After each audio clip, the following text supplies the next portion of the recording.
Every time my father told me I would amount to nothing, I deposited another portion of my paycheck into the account that would eventually buy the roof over his head.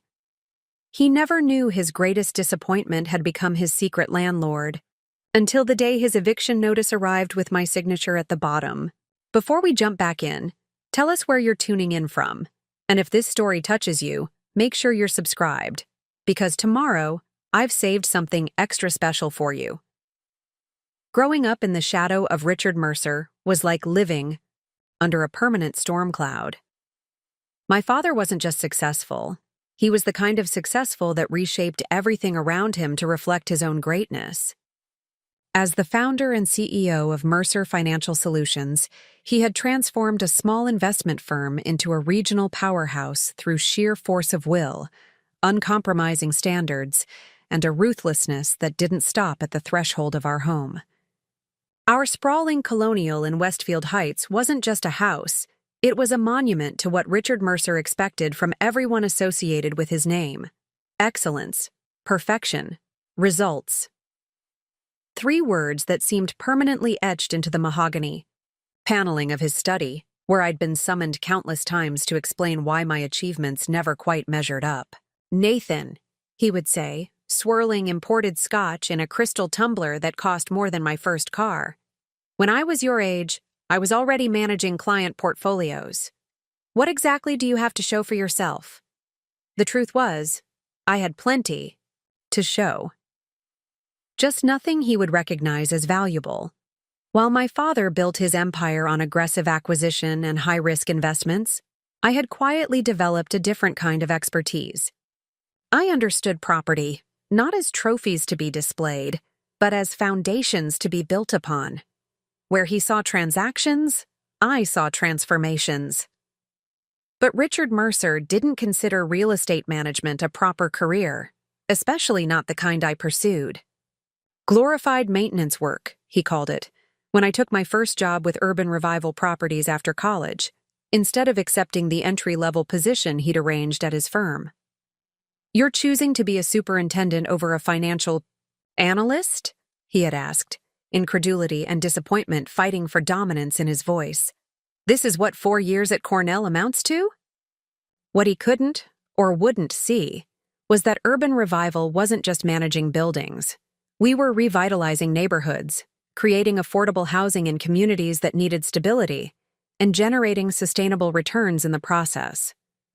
The work aligned with everything I valued: practical problem-solving, community impact, and long-term thinking. My supervisor, Eleanor Washington, had recognized my potential immediately.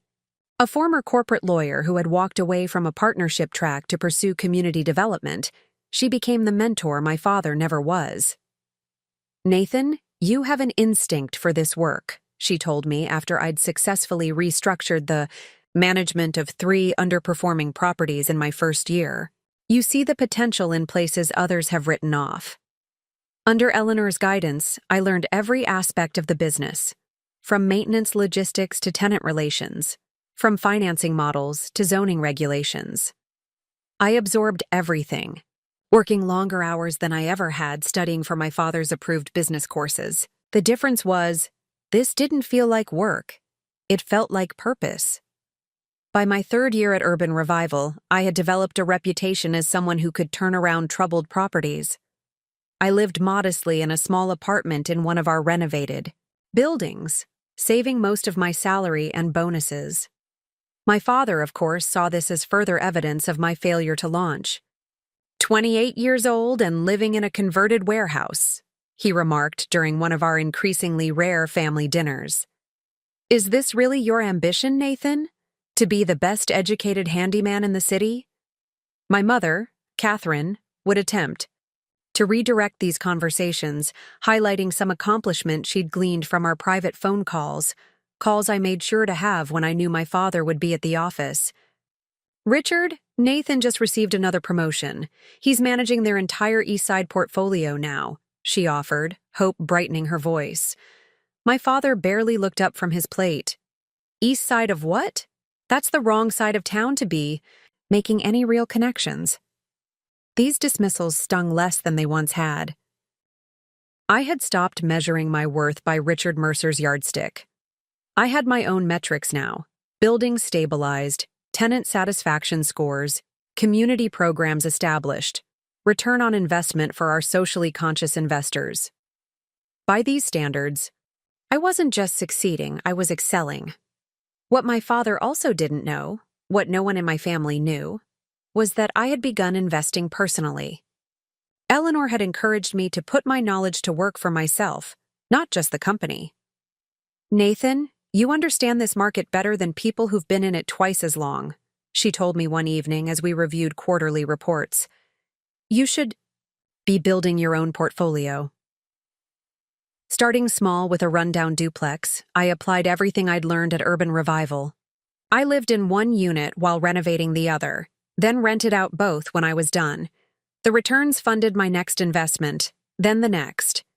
I kept my growing portfolio separate from my work at Urban Revival, though Eleanor knew and supported my side ventures.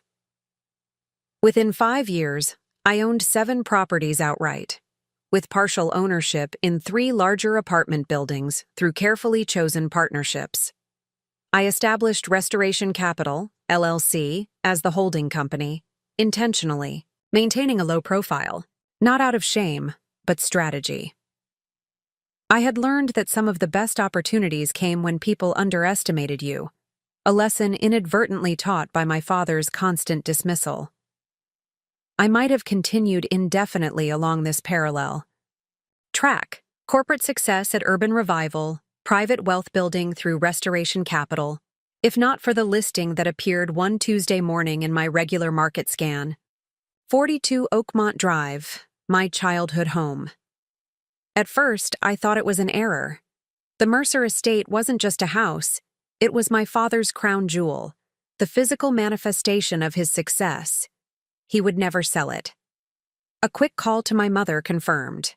Otherwise. "Your father hasn't told you?"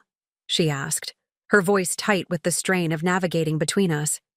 "He's been having difficulties with the business. Some investments didn't perform as expected." "How bad is it?" I asked, already pulling up Mercer Financial's public records on my computer. "Bad enough that downsizing has become necessary," she replied carefully. "The house is too much for us now anyway. Too many rooms we don't use." The records told a more alarming story. Mercer Financial had over-leveraged on several high-risk ventures that had collapsed spectacularly. The firm wasn't just downsizing. It was in free fall. And my father, true to character, had apparently kept this from everyone, including his family, until the situation had become untenable. I sat back in my chair, staring at the listing for the house where I had grown up. The house where I had never been good enough. The house that represented everything my father valued, and everything I had supposedly failed to achieve. The asking price was ambitious, especially in the current market.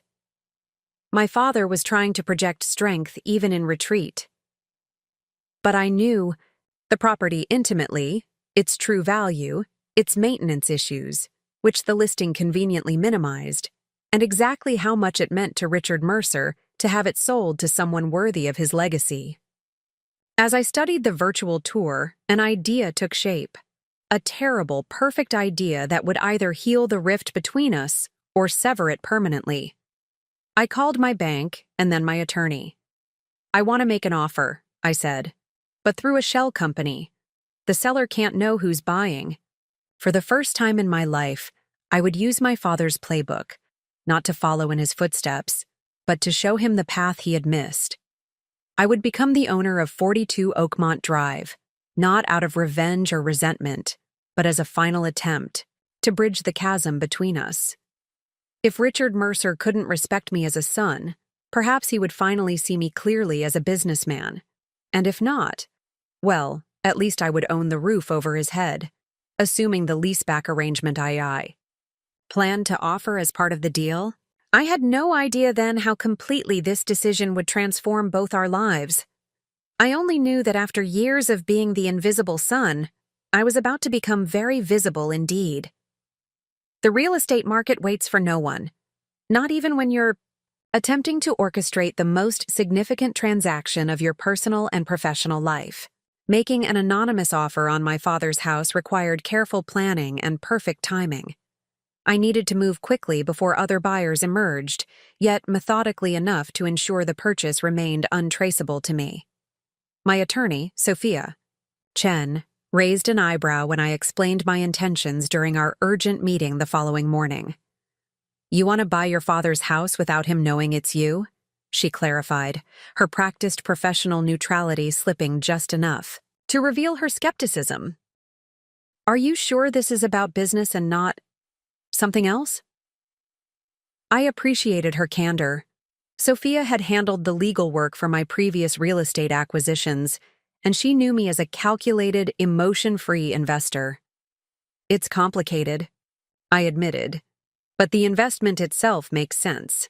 The property is undervalued even at asking price. The neighborhood has appreciated consistently for 20 years, and the house itself has features you can't replicate at current building costs." She studied me for a moment longer before nodding. "All right. We'll need to establish a new LLC, separate from Restoration Capital. Nothing that could be traced. Back to you through public records. I also want to offer a leaseback arrangement," I added. "Let them stay in the house and pay rent, at least initially." "Because you don't actually want to evict your parents," Sophia noted, the ghost of a smile touching her lips. "Because immediate tenant occupancy improves cash flow," I corrected, maintaining the fiction that this was purely business. But Sophia knew better, and so did I. Within 48 hours, Summit View Investments, LLC, was established, with ownership obscured through a complex structure of trustees and holding companies. My personal connection was buried beneath layers of legal paperwork that would require significant effort to unravel. Effort my father was unlikely to expend if the sale proceeded smoothly. I submitted an offer slightly below asking price, but with highly favorable terms. An expedited closing timeline, limited inspection contingencies, and the option for the current owners to lease back the property for up to 12 months. The kind of offer that a motivated seller would find difficult to refuse. Preparing and narrating this story took us a lot of time, so if you are enjoying it, subscribe to our channel. It means a lot to us. Now back to the story. Then came the waiting. 48 tense hours while my father and his representatives considered the offer. I buried myself in work at Urban Revival, reviewing property management reports with unusual intensity as I waited for news. Eleanor noticed my distraction during our weekly leadership meeting. "Nathan, you've checked your phone 6 times in Dway." "The last 15 minutes, she observed after the other team members had filed out. "Either you're expecting life-changing news, or you've suddenly developed a social media addiction." I hesitated, then decided to trust the mentor who had never given me reason to doubt her judgment. I explained the situation, my father's financial troubles, the house for sale, and my anonymous offer. Eleanor listened without interruption, her expression thoughtful. When I finished, she was quiet for a long moment before responding.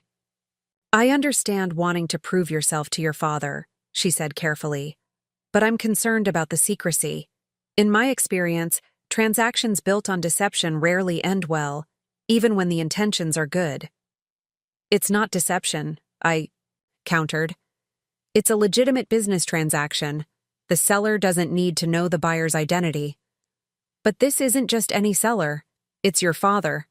And this isn't just any property. It's your childhood home." She leaned forward, her gaze direct and challenging. "What's the end game here, Nathan? What happens when he discovers the truth?" I had asked myself the same question repeatedly over the past days, and still had no satisfying answer. Part of me imagined a dramatic revelation where my father would finally recognize my business acumen. Another part feared his inevitable rage at what he would perceive as a betrayal or usurpation. "I don't know," I admitted. "But I know that continuing as we have been, him dismissing everything I do, me pretending it doesn't matter, isn't working. Something needs to change. Eleanor nodded slowly. Just be careful.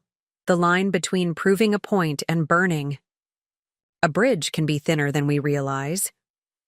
Her words stayed with me as I returned to my office, but any second thoughts were interrupted by the chime of my email. My offer had been accepted. Richard Mercer, the man who had built an empire through savvy financial decisions, had agreed to sell his greatest asset to an unknown entity. The irony wasn't lost on me. The same father who had repeatedly questioned my business judgment had just validated it in the most personal way possible, without even knowing he had done so. The closing process moved with surprising speed. My father, it seemed, was more financially desperate than I had realized, eagerly accepting the accelerated timeline and minimal contingencies. Within 3 weeks, Summit View Investments became the legal owner of 42 Oakmont Drive, and Richard and Catherine Mercer became its tenants, with a 12-month lease at a fair market rate. I signed the final documents in Sophia's office, experiencing a complex mix of emotions as my pen moved across the paper. Triumph, certainly. Vindication, undeniably. But also an unexpected melancholy. I had purchased my childhood home not as a welcomed son returning to the fold, but as a stranger hiding behind corporate entities. "Congratulations," Sophia said as she notarized the completed paperwork. "You're now your parents' landlord." The reality of that statement hit me with unexpected force. I wasn't just making a point or securing an investment. I was fundamentally altering the power dynamic with my father in a way that would eventually become impossible to ignore. "What happens at the end of the lease?" Sophia asked, voicing the question I had been avoiding. "I haven't decided," I answered honestly. "It depends on how the next few months unfold." What I didn't say was that I hoped these months would create an opportunity for reconciliation. That perhaps my father, humbled by financial setbacks and the loss of his prized possession, might be more receptive to seeing me, the real me, not his disappointment of a son. The first rent payment arrived exactly on schedule, transferred automatically from my parents' account to Summit View Investments. My father, predictably meticulous even in reduced circumstances, I monitored the transaction from my laptop while sitting in a coffee shop near one of my renovation projects, feeling strangely disconnected from the significance of the moment. 2 days later, I received an unexpected call from my mother. "Nathan, are you free for dinner this Sunday?" Her voice carried the forced cheerfulness she adopted when serving as intermediary between my father and me. "Is there a special occasion?" I asked, immediately suspicious. Our family dinners had dwindled to obligatory holiday gatherings years ago. "No occasion. Your father just thought it would be nice to catch up. It's been a while since we've all sat down together." My father, suggesting a family dinner for no reason. Something was definitely wrong. "I'll be there," I agreed, curiosity overcoming my usual reluctance. "Should I bring anything?" "Just yourself, sweetheart." Her relief was palpable. 6 o'clock? I spent the intervening days speculating about the purpose of this sudden familial outreach. Had my father discovered my connection to Summit View already? Was this dinner an ambush? Or was he genuinely attempting to reconnect in the wake of his financial troubles? Sunday evening arrived with uncomfortable clarity. As I pulled into the circular driveway of 42 Oakmont Drive, my driveway now technically, I noticed subtle signs of deferred maintenance. The pristine landscaping had developed rough edges. The exterior trim needed touching up. Small details. Most visitors would miss, but that the Richard Mercer I knew would never have tolerated. My mother greeted me at the door with a warm hug that lingered a beat longer than usual. "Thank you for coming," she whispered before leading me into the formal dining room where my father waited. Richard Mercer stood as I entered, offering a firm handshake instead of the cursory nod I had grown accustomed to receiving. He looked older than he had at our last meeting several months earlier. The confident posture remained, but new lines framed his eyes, and his trademark tailored suit hung slightly loose on his frame. "Nathan," he said, his voice carrying the same authoritative tone I remembered from childhood lectures. "Good of you to join us." Dinner began with strained small talk, neutral questions about my health, comments on recent weather, observations about changes in the city's downtown development. My mother maintained the conversation with practiced ease, while my father and I contributed just enough to prevent uncomfortable silences. It wasn't until my mother served coffee with dessert that my father finally revealed the purpose of the gathering. "I imagine you've heard about some changes at Mercer Financial," he began, setting down his cup with deliberate precision. I nodded, maintaining a neutral expression.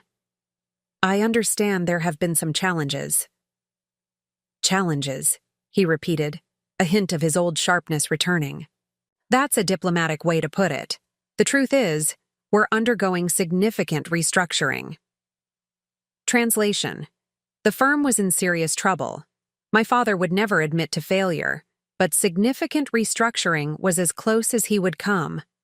"I'm sorry to hear that," I offered, genuinely meaning it despite our complicated relationship. My father's identity was inextricably linked with his company's success. "These things happen in business," he continued with forced casualness. "The market shifts. Calculated risks sometimes don't pay off as projected." My mother placed her hand over his in a gesture of support. He acknowledged it with the briefest glance before continuing. "The reason I wanted to speak with you, Nathan, is that these changes have created certain opportunities within the firm."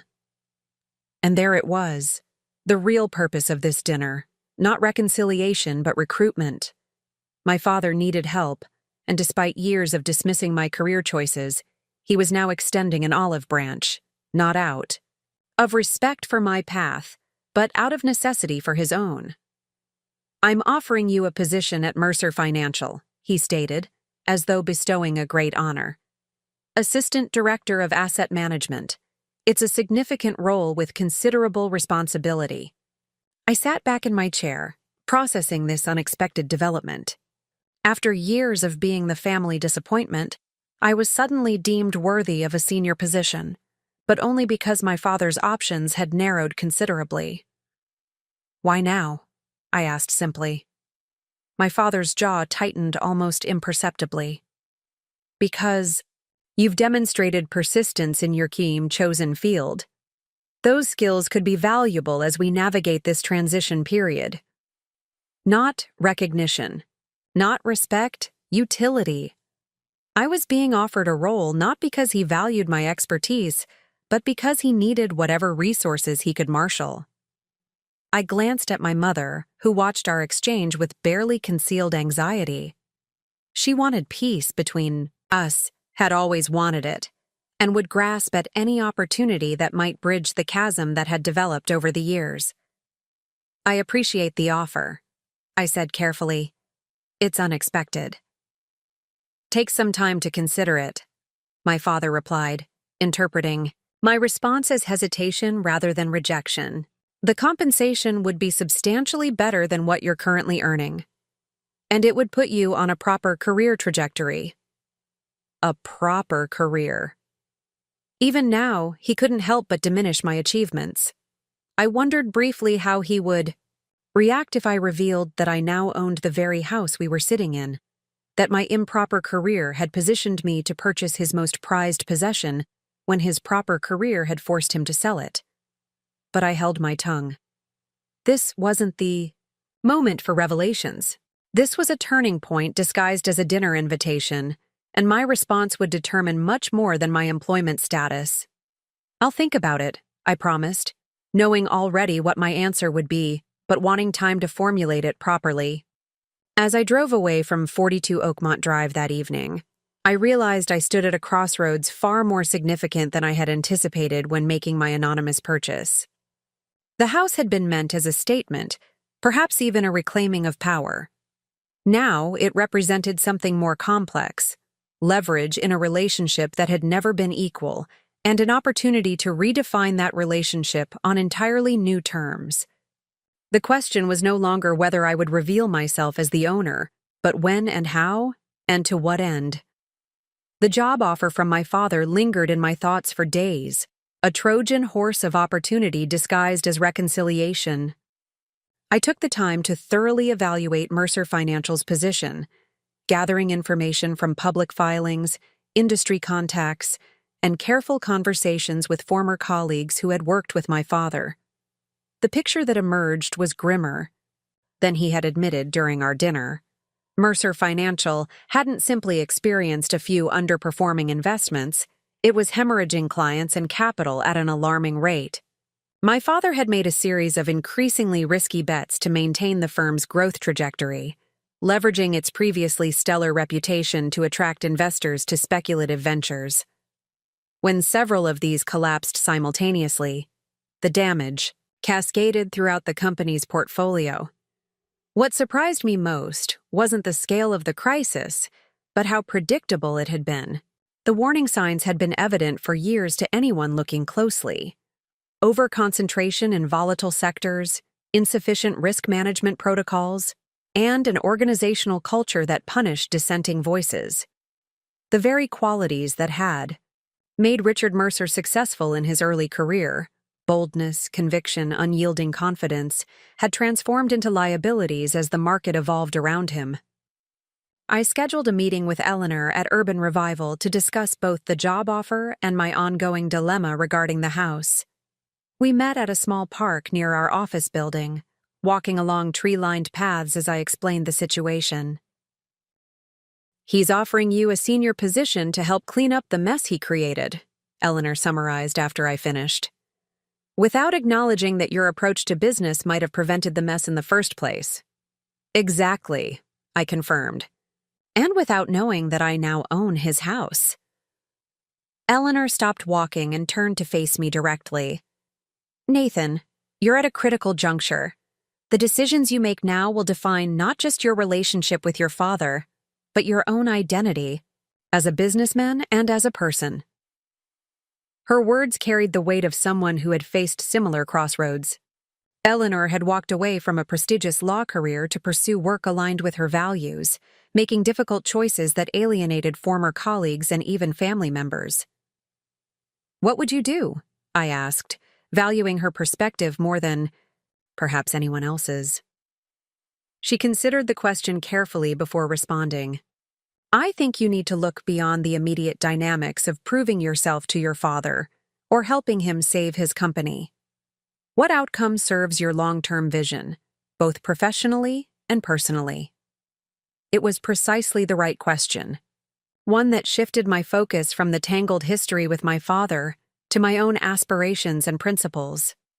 "I've spent years building something meaningful at Urban Revival," I reflected. "We create value through sustainable development and community investment. The work matters beyond the bottom line." "And Mercer Financial?" Eleanor prompted. "Would be a step backward," I realized. "Even if I could help stabilize the company, its fundamental approach to business doesn't align with my values. I'd be abandoning everything I've worked for to prop up a model I don't believe in." Eleanor nodded, a small smile of approval crossing her face. "And the house?" That question was more complex. The purchase had begun as a point to prove, but had evolved into something more nuanced. "I think it's time to be transparent," I said slowly. "Not to gloat or assert power, but to clarify where we stand." "That seems wise," Eleanor agreed. "Secrets have a way of creating more damage the longer they're kept." With this clarity, I arranged to meet my father at his office the following morning to discuss his job offer. I deliberately chose his territory rather than neutral ground. I wanted to see him in the environment he had built, the place where his identity as Richard Mercer, financial genius, was most firmly established. Mercer Financial occupied the 22nd floor of a downtown high-rise, with floor-to-ceiling windows offering commanding views of the city. I had visited occasionally during college when my father still hoped I might join the family business, but hadn't been back in years. The reception area remained impressive, all gleaming surfaces and subtle displays of success, but I noticed fewer staff members than I remembered, and a certain tension in those who remained.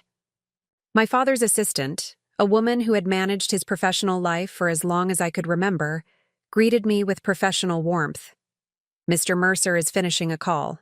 He'll be with you shortly." She hesitated, then added in a lower voice, "It's good to see you, Nathan. Your father has spoken of you often recently." This unexpected information gave me pause. My father discussing me? It contradicted everything I thought I knew about our relationship. Before I could inquire further, my father's office door opened. "Nathan," he called, gesturing me inside. "Thank you for coming." His office had changed little over the years. The same imposing desk, the same carefully curated art pieces selected more for their investment potential than aesthetic appeal, the same shelf of industry awards and recognition. But the man behind the desk seemed diminished somehow, as though the space had grown around him. "Have you considered my offer?" he asked, after I declined his perfunctory offer of coffee. "I have," I replied. "But before I give you my answer, I'd like to better understand the situation at Mercer Financial."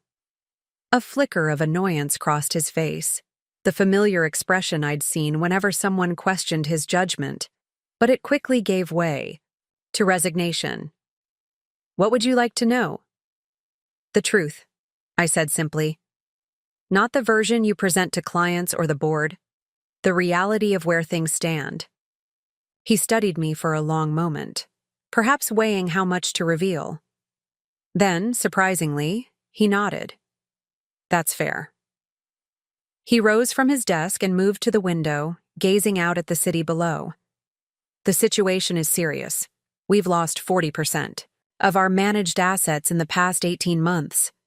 Several major clients have withdrawn completely. Our credit rating has been downgraded twice. The candor was unprecedented. I had prepared for deflection, for minimization, for the usual Richard. Mercer spin that transformed setbacks into strategic repositioning. Instead, I was hearing genuine acknowledgement of crisis. "The board has given me 6 months to demonstrate a viable turnaround plan," he continued. "Otherwise, they'll likely pursue acquisition offers. Several competitors are already circling." He turned back to face me. "I built this company from nothing, Nathan. The thought of watching it be dismantled and absorbed by rivals—" He didn't finish the sentence, but the pain in his expression completed it more eloquently than words could have. "And my role in this turnaround?" I asked. "You have a different perspective," he admitted, returning to his desk. "Your experience in property management and community development, areas I admittedly dismissed, could be valuable as we restructure our real estate holdings. And frankly, your presence would reassure certain clients about succession planning and long-term stability."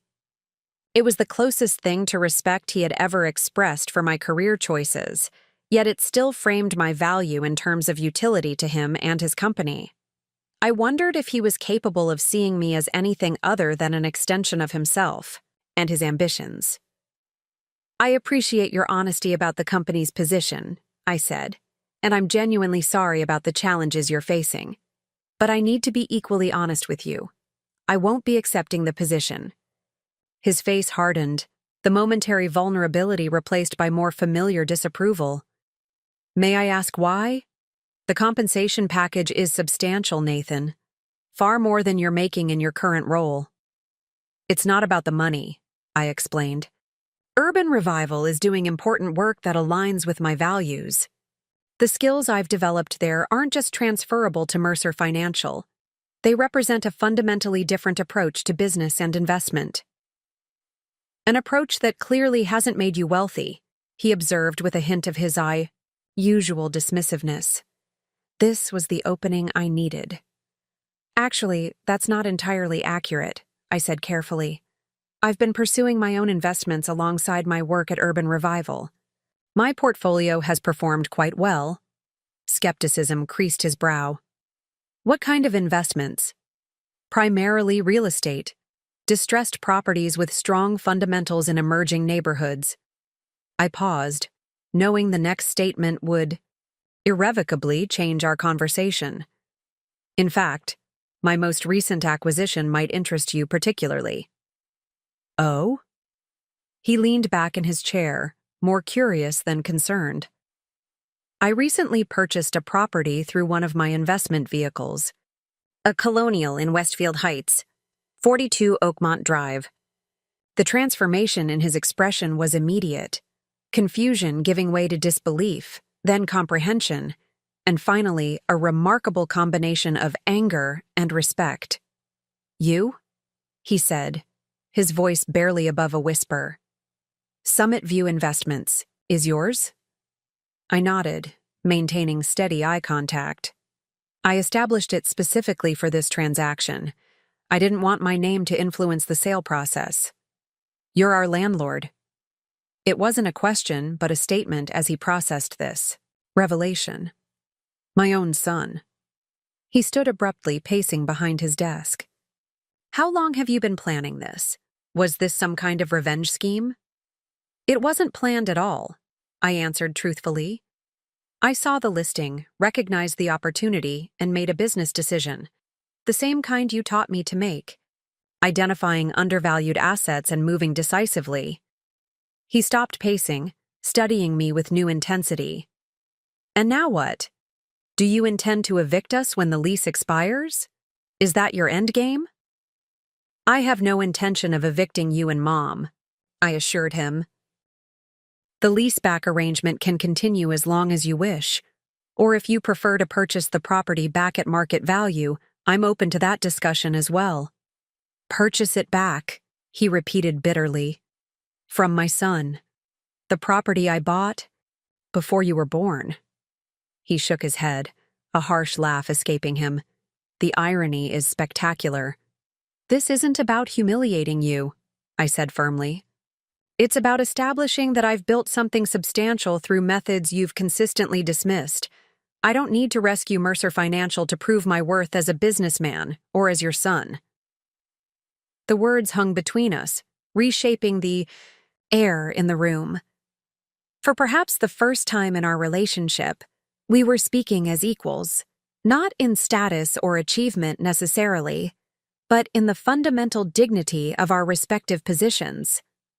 My father returned to his seat, the initial shock giving way to a more measured assessment. How extensive is your real estate portfolio? He asked after a prolonged silence. 12 properties owned outright, partial ownership in 5 multi-unit developments, and 2 commercial properties, I answered. All cash flow positive, with an average annual return of 11%. He nodded slowly, calculation replacing emotion in his expression. Impressive, he acknowledged, the word clearly difficult for him to voice. And all this while working a regular job at Urban Revival? The work at Urban Revival isn't just a job, I corrected. It's where I honed the expertise that makes my personal investments successful. The company's approach to community-focused development informs everything I do. Something shifted in my father's demeanor. Not full understanding, perhaps, but a grudging recognition that my path, so different from what he had envisioned for me, had produced tangible results he could no longer dismiss. I still believe you're making a mistake by declining my offer, he said finally. But I can see you've given it proper consideration. He straightened some papers on his desk, a habitual gesture when concluding a discussion. Regarding the house, I assume you'll want to inspect the property as the new owner? That won't be necessary, I replied. I know the house well enough. Just continue the maintenance as you normally would and document any major issues that arise. He nodded, professional courtesy replacing familial tension. Will you tell your mother about this arrangement? I hesitated, having not fully considered this aspect. I think that should be your decision. The news might be better coming from you. Probably right, he agreed, surprising me with this small concession to my judgment. I'll speak with her tonight. As I stood to leave, my father remained seated, his expression unreadable. "Nathan," he said as I reached the door. "How did you know?" "Know what?" "That the house was undervalued. That I would accept less than it was worth." I turned back to face him fully. "Because I paid attention to what you taught me, even when you thought I wasn't listening. You always said the true value of an asset isn't in its current condition, but in its potential. I saw the potential you were leaving untapped." A complex emotion flickered across his face, pride warring with the realization that his own principles had been used to outmaneuver him. "Well played," he said finally, the words carrying a weight beyond their simple meaning.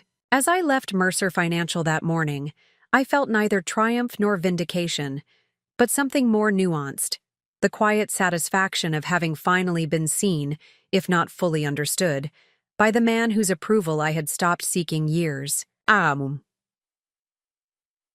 power dynamic between us had shifted irreversibly, not because I now owned his house, but because I had demonstrated the validity of my own path on terms even Richard Mercer could comprehend.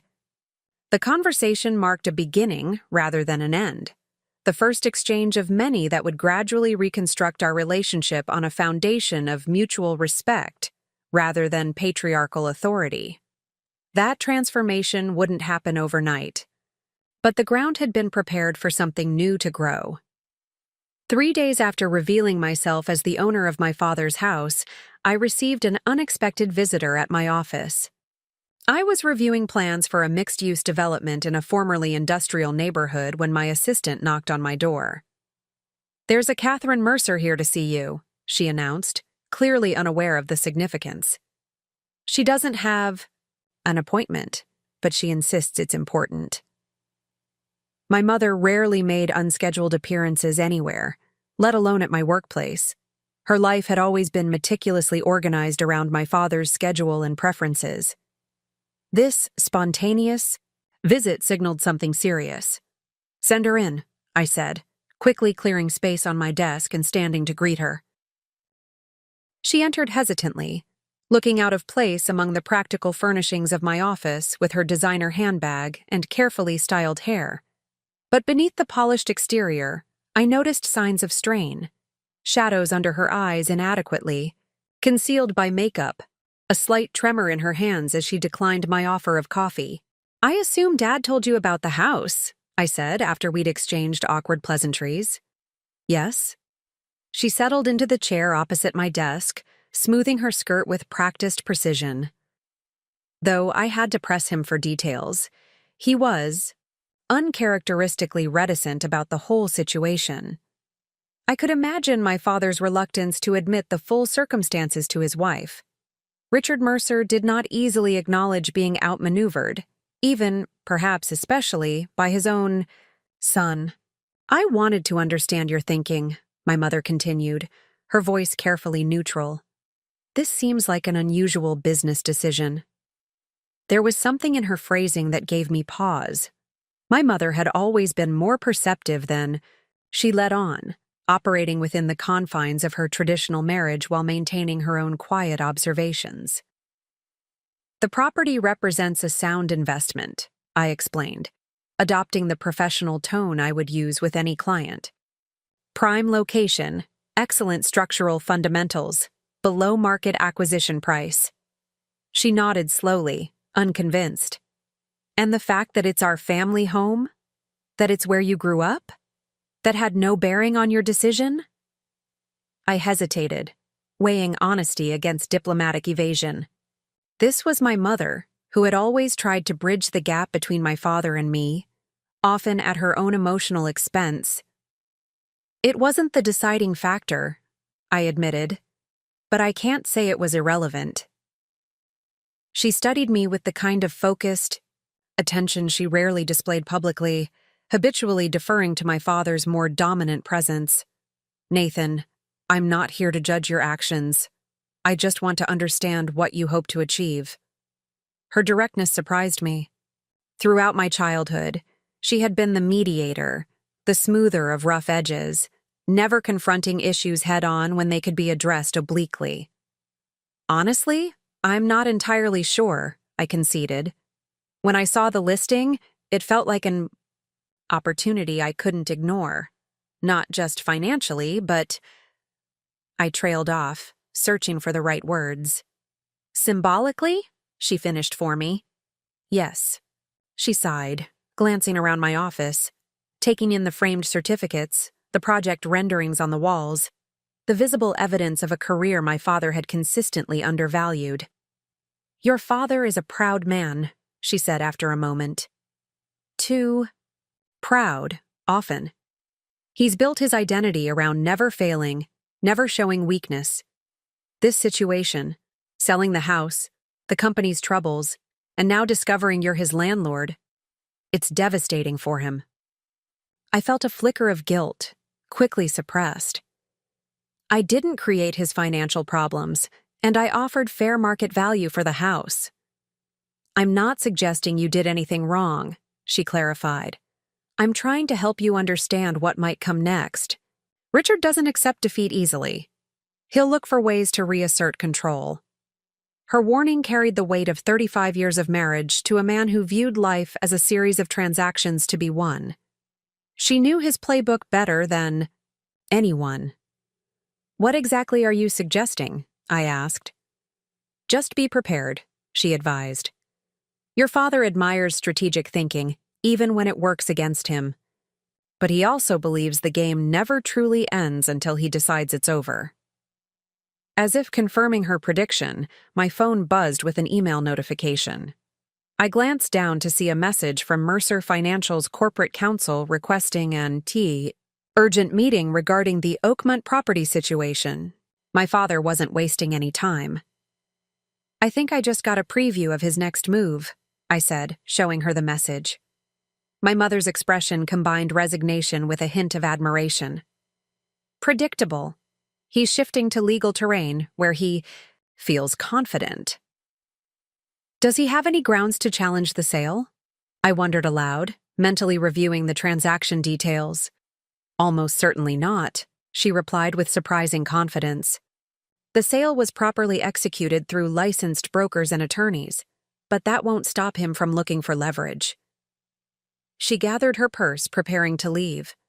Nathan, may I offer some advice? As someone who has navigated Richard's world for decades? Of course. Don't engage on his terms. He excels at confrontation and adversarial negotiations. That's where he spent his career. She stood, smoothing her clothing with the habitual gesture I remembered from childhood. Find another approach, one he wouldn't expect from you. Her insight was penetrating and practical. My mother had always been more strategic than she appeared, subtly influencing outcomes while maintaining a carefully cultivated image of supportive spouse. Thank you, I said, meaning it sincerely, for the warning and the advice. She nodded, then hesitated at the door. One more thing. Whatever happens with your father, I want you to know I've always been proud of the path you've chosen. Your work, creating homes and communities that lift people up, it matters. Perhaps more than the wealth your father has pursued. The words struck me with unexpected force. My mother had always been supportive, but in the quiet background, way that avoided direct contradiction of my father's judgments. This explicit affirmation of my choices represented a significant departure from her usual careful neutrality. That means a lot, I managed, emotion threatening to crack my professional composure. She offered a small smile before departing, leaving me to contemplate both her warning and her unprecedented endorsement of my career. I didn't have long to reflect.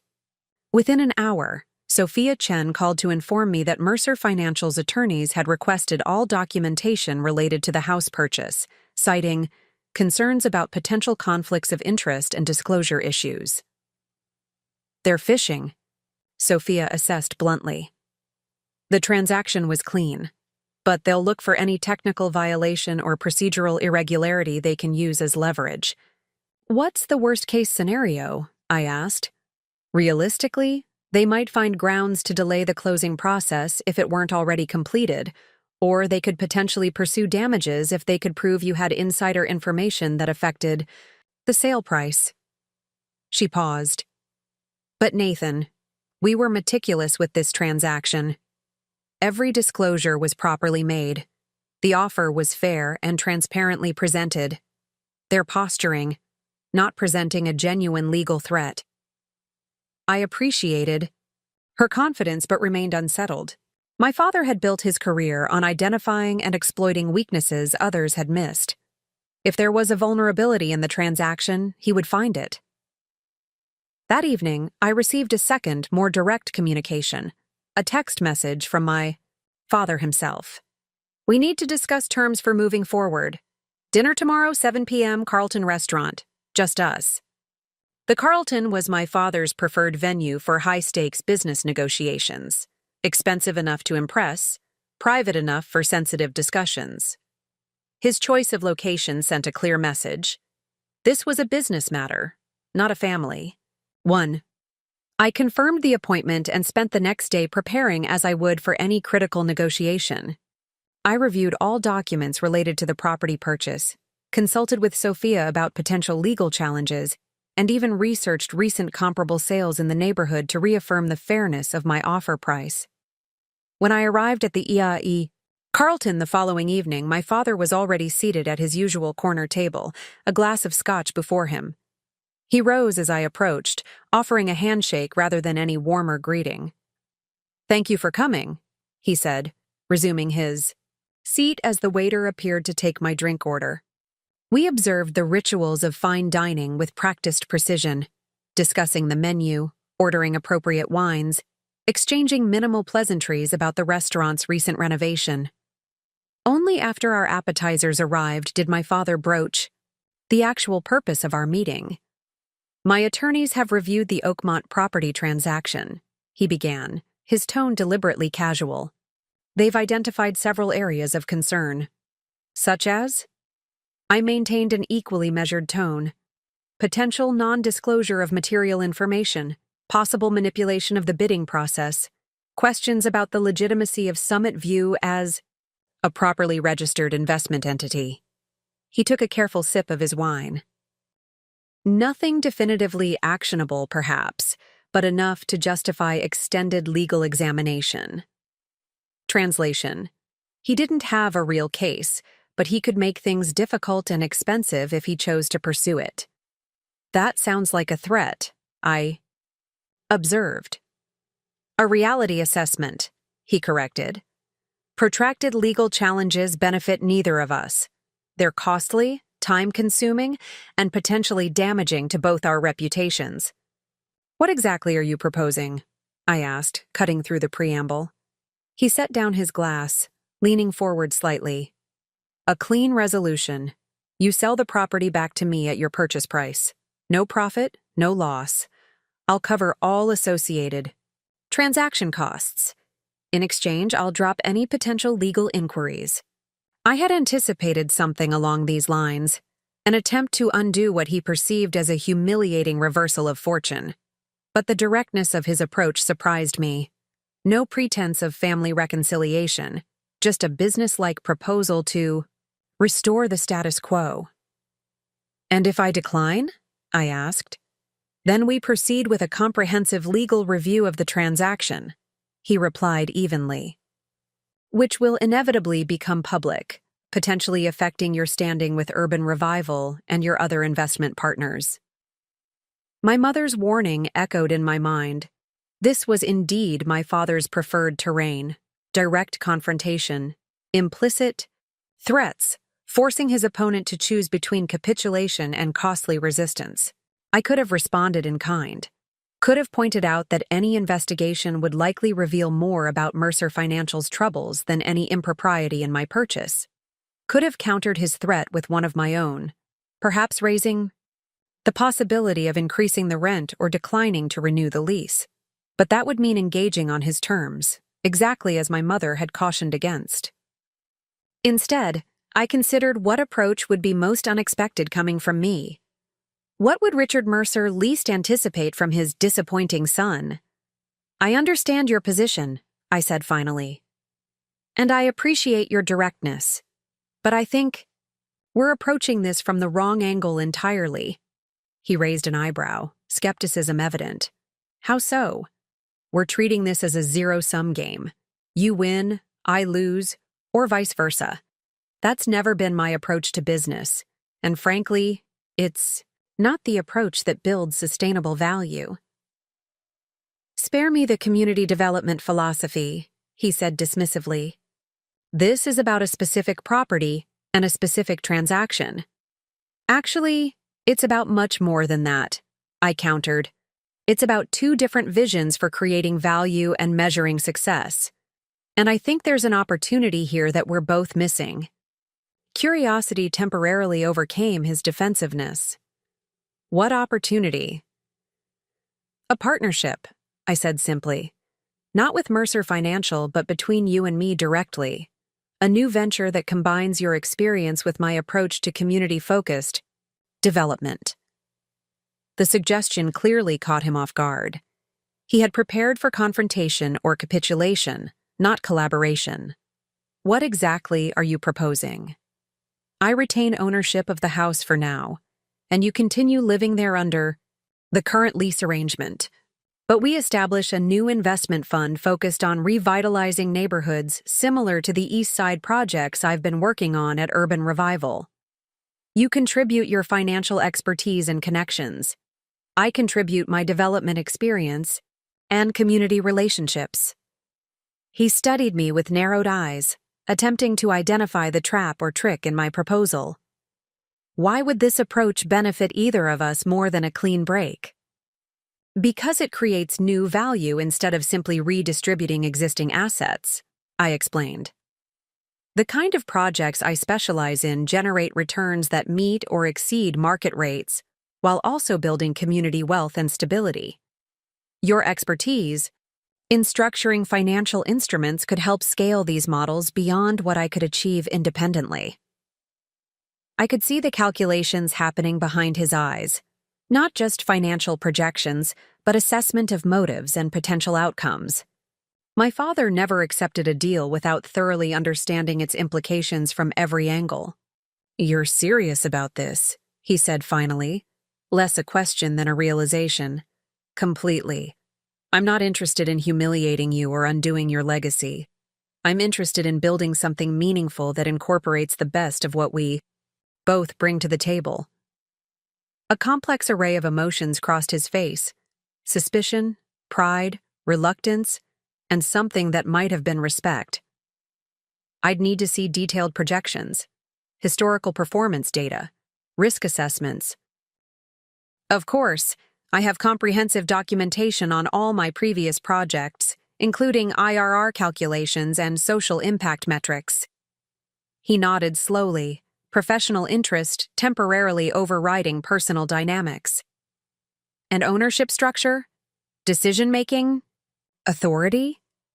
Equal partnership, I said firmly.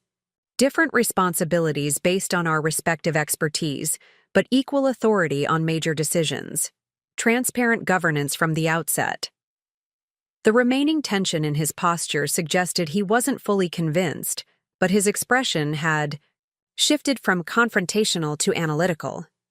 I had successfully moved the conversation from legal threats to business possibilities, terrain where we could potentially find common ground. I'll need time to consider this, he said finally, and to review your documentation. Take whatever time you need, I replied.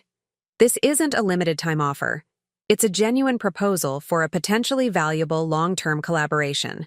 As we finished our meal, the conversation turned to more technical aspects of real estate development and financial structuring.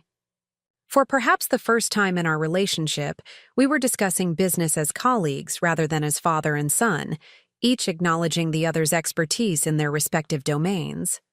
When we parted outside the restaurant, my father extended his hand with a firmness that communicated both caution and possibility. I'll be in touch next week after I've reviewed your materials. I look forward to it, I replied honestly. Driving home that night, I reflected on how differently the evening had unfolded from what I had anticipated.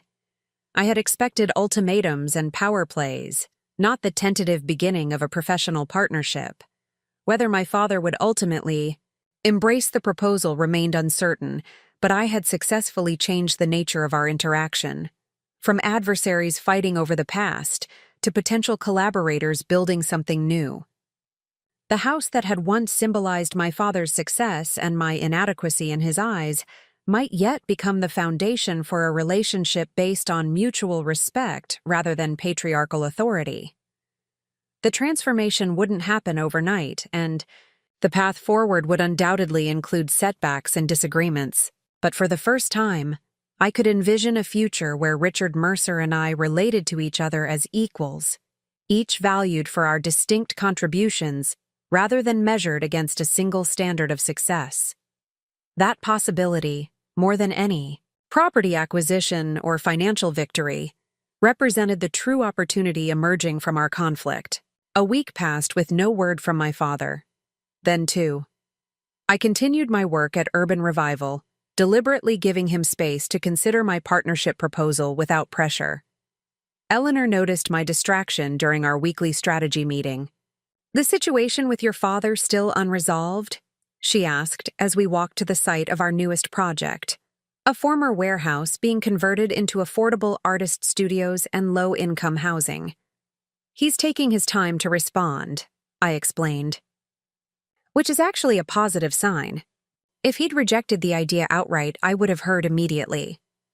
Eleanor nodded, understanding the dynamics. Strategic patience is underrated. Most people rush important decisions out of anxiety rather than allowing the proper time for consideration.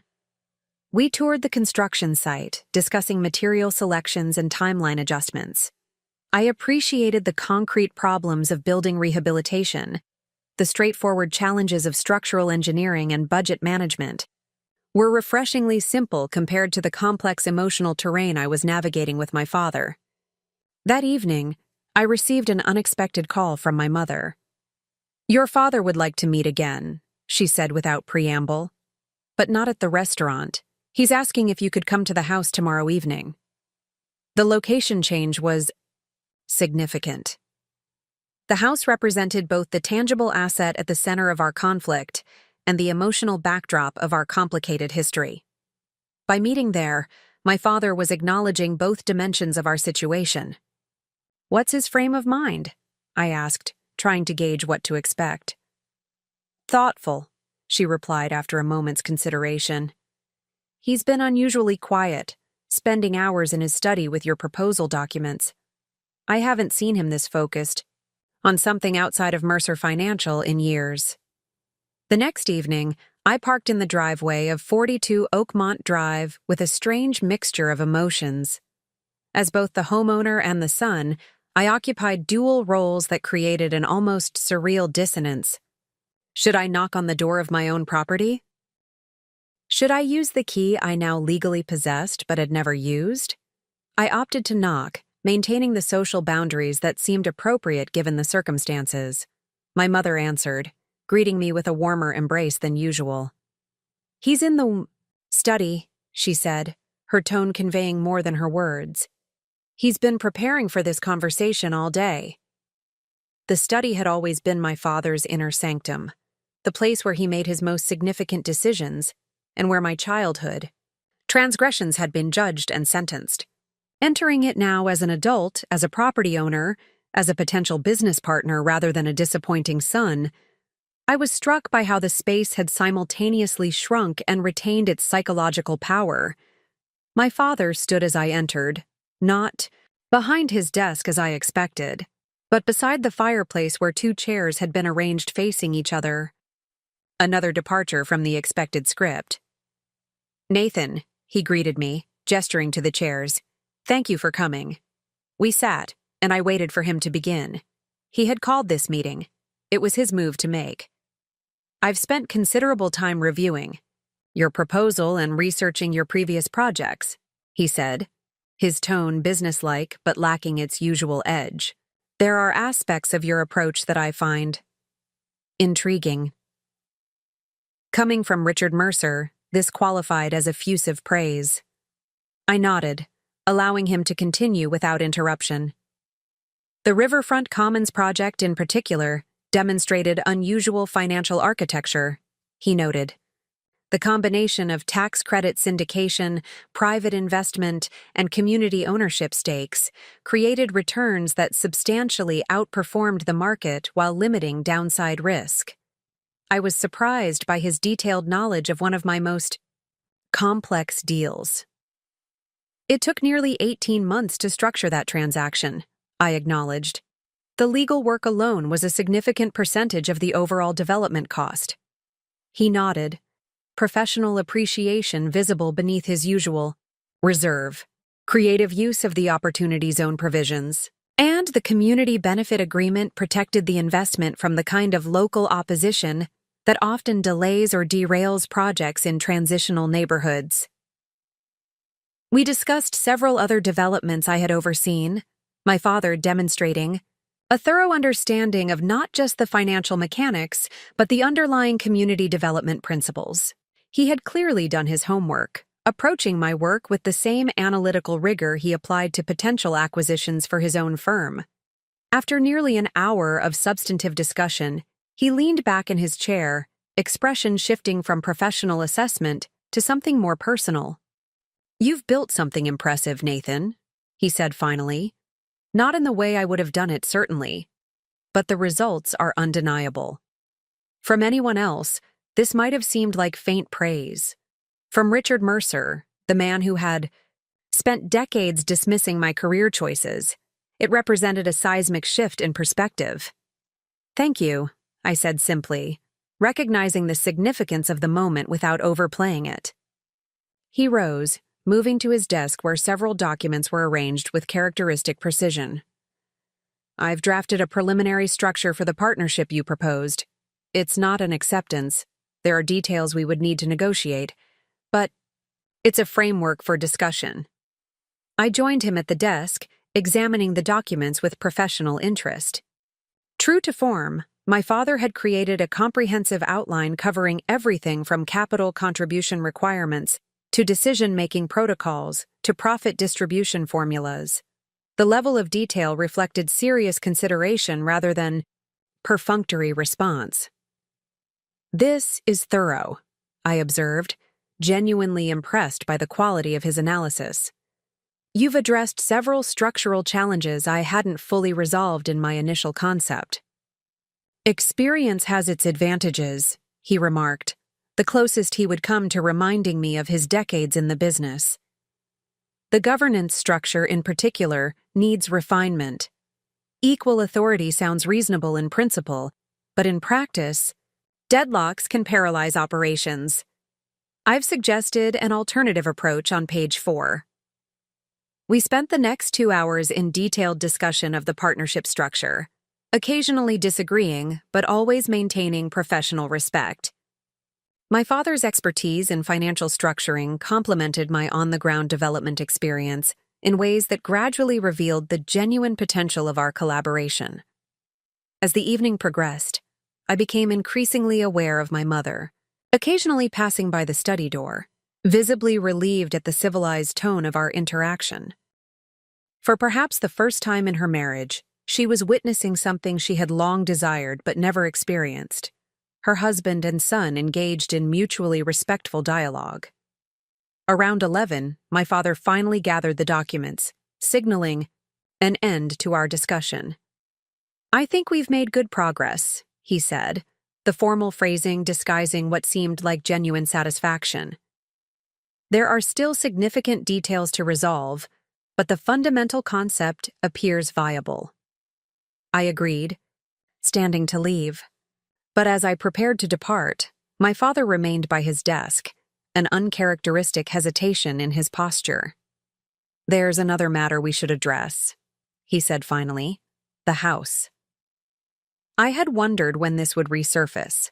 Despite our productive discussion of the partnership, the property ownership issue remained unresolved. "What about it?" I asked carefully. He squared his shoulders, visibly uncomfortable but determined. "Your purchase of this house was unexpected. And initially I viewed it as a challenge to my authority, perhaps even a form of retaliation for past disagreements." I remained silent, allowing him space to continue this difficult acknowledgement. Having reviewed your broader investment portfolio, I now see it differently, he admitted. It was a sound business decision based on market opportunity, the kind of decision I would have made myself in similar circumstances. This was as close to vindication as Richard Mercer was capable of offering. Not an apology for underestimating me, but professional recognition of the validity of my actions. That said, he continued, this house represents more than financial value to your mother and me. It's where we built our lives, where we raised you. Its significance transcends its market price. For the first time in our conversation, genuine emotion showed through his carefully maintained professional facade. I had never heard my father acknowledge sentimental attachment to anything, let alone verbalize it so directly. I understand that, I said, meaning it sincerely. I didn't purchase the house to disrupt your lives or force you to leave. The lease arrangement can continue indefinitely. He shook his head slightly. A lease creates a relationship of dependency that would complicate our potential partnership. If we're to collaborate as equals, the property situation needs resolution. He was right, though I was surprised by his insight into the psychological dynamics. As long as I owned his home, our relationship would contain an inherent power imbalance, a reversal of our previous dynamic but equally unhealthy for a genuine partnership. What do you propose? I asked. Not a buyback, he said, anticipating my assumption. Rather, incorporation of the property into our new venture as part of my capital contribution. You would be compensated at fair market value for your equity, and the house would become an asset of the partnership. The solution was elegant in its simplicity, neither a surrender on his part nor a power play on mine, but a transformation of the property from symbol of conflict to foundation of collaboration. I would need to consult with my attorney about the tax implications, I said, considering the practical aspects. But conceptually, it makes sense. My father nodded, seeming relieved that I hadn't rejected the idea outright. There's one additional element, he added. Given Mercer Financial's current challenges, I would need time to arrange the capital for my contribution to the partnership. I'd like to propose a 6-month timeline for formalizing the arrangement. This was the closest he would come to acknowledging his financial constraints.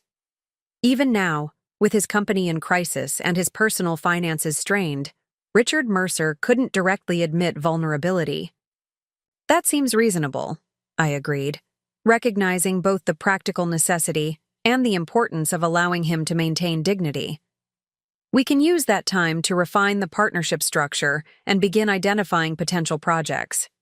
He extended his hand, reverting to the businesslike gesture that represented his comfort zone. Then we have an agreement in principle. As we shook hands, I was struck by the remarkable transformation of our relationship in the space of a few weeks. From the hierarchical father-son dynamic that had defined our interactions for decades, we had begun evolving toward something potentially more balanced, still complicated by history and personality, but with new possibilities for mutual respect. My mother appeared in the doorway, having evidently been listening to the conclusion of our conversation. It's late, she observed, poorly concealing her delight at our apparent reconciliation. Nathan, why don't you stay in the guest room tonight? It seems silly to drive home at this hour. The invitation carried symbolic weight beyond its practical suggestion. This was no longer just my childhood home that I now happened to own. It was potentially becoming the foundation for a new phase of our family relationship. Thank you, I accepted. That would be convenient. As I followed my mother to the guest room, the same space where I had stayed during college breaks and holiday visits, I reflected on the unexpected path that had led me here. What had begun as a property acquisition motivated partly by the desire to prove myself had evolved into something far more significant. The first steps toward a genuine reconciliation, based not on capitulation to my father's expectations, but on mutual recognition of our distinct but complementary strengths. The house that had once represented my father's success and my perceived failure had been transformed into a catalyst for reimagining our relationship. Its walls, which had witnessed decades of tension and misunderstanding, might yet contain a different future. One where Richard and Nathan Mercer built something meaningful together, not as father and disappointment, but as partners with shared purpose and distinct contributions. That possibility alone made the entire complicated journey worthwhile. The following morning, I awoke in my childhood home with a strange sense of disorientation. Sunlight filtered through the guest room blinds, the same blinds my mother had installed when I left for college, transforming my teenage bedroom into a more neutral space. This physical transformation mirrored the psychological shift occurring in our family dynamic. Familiar elements reconfigured into something new and not yet fully defined. Downstairs, I found my father already dressed for work, reviewing documents, at the kitchen table while my mother prepared breakfast. This scene of domestic normalcy felt both familiar and surreal, given the significant changes unfolding between us. "I've drafted a preliminary timeline for our partnership development," my father announced without preamble, sliding a meticulously organized folder across the table. "I'd appreciate your review and input before we proceed to formal documentation." No good morning, no acknowledgement of the unusual circumstances of my overnight stay. Richard Mercer, retreating to the comfortable territory of business discussions, rather than navigating the more complex emotional landscape of our evolving relationship. "I'll review it today," I promised, accepting both the folder and the unspoken boundaries. My mother placed a plate before me, my favorite breakfast from childhood, prepared exactly as I remembered it. "Will you be working from home today?" she asked, the question directed at my father, but clearly intended to create space for continued conversation between us. He hesitated, glancing at his watch. "I have meetings scheduled at the office, but—" He looked up, making a visible decision. "They can be rescheduled. Nathan and I should continue our discussion while the momentum is positive." This small adjustment, prioritizing our nascent partnership over his established routine, represented significant movement from a man who had structured his entire life around the primacy of Mercer Financial. After breakfast, we retreated to his study, spreading documents across his desk as we refined the partnership framework. My father's approach was methodical, addressing each component of the business structure with precise attention to detail. My contribution was more conceptual, focusing on our investment philosophy and project selection criteria. "These neighborhood vulnerability metrics," my father said, examining the evaluation system I had developed at Urban Revival. "They're surprisingly predictive of property value appreciation." "They were designed to identify communities at risk of displacement," I explained, "not as investment targeting tools. But yes, they've proven effective at identifying areas poised for market shifts." He nodded thoughtfully. "The correlation makes sense. You're identifying critical inflection points in neighborhood trajectories." He made a note in the margin of the document. "We should incorporate this framework into our acquisition protocols, but with additional guardrails to ensure our investments benefit existing residents rather than accelerating displacement." I stared at him, momentarily speechless. My father, the ruthless profit maximizer, was voluntarily suggesting constraints to prevent community harm, a concept he had previously dismissed as sentimental interference with market efficiency. "That's exactly right," I agreed, trying to mask my surprise. "We'd need to pair any property acquisition with community benefit agreements and possibly tenant protection provisions." "Draft a standard template," he directed, making another note. "We'll need to customize for specific projects, but a baseline framework would streamline implementation." We continued in this vein for hours, my father applying his financial expertise to strengthen my community development models while gradually incorporating elements of my values-based approach into his investment framework. The partnership, taking shape, wasn't merely a combination of our respective skills, but a genuine synthesis. something new that drew from both our perspectives while transcending our individual limitations. Around noon, my mother interrupted with lunch and the news that Eleanor Washington had called my cell phone twice. "I should check in with Urban Revival," I said, suddenly remembering that I hadn't notified my team about my unexpected overnight stay. "We have contractor meetings scheduled for the riverfront project this afternoon." My father nodded, gathering the documents we'd been reviewing. "We've made good progress. Take these with you and add your revisions. We can reconvene later in the week." As I prepared to leave, gathering my things from the guest room and thanking my mother for her hospitality, my father appeared in the foyer. He seemed uncharacteristically hesitant, adjusting his tie in a gesture I recognized as concealed nervousness. "Before you go," he said, his tone carefully neutral, "there's a matter we haven't addressed directly."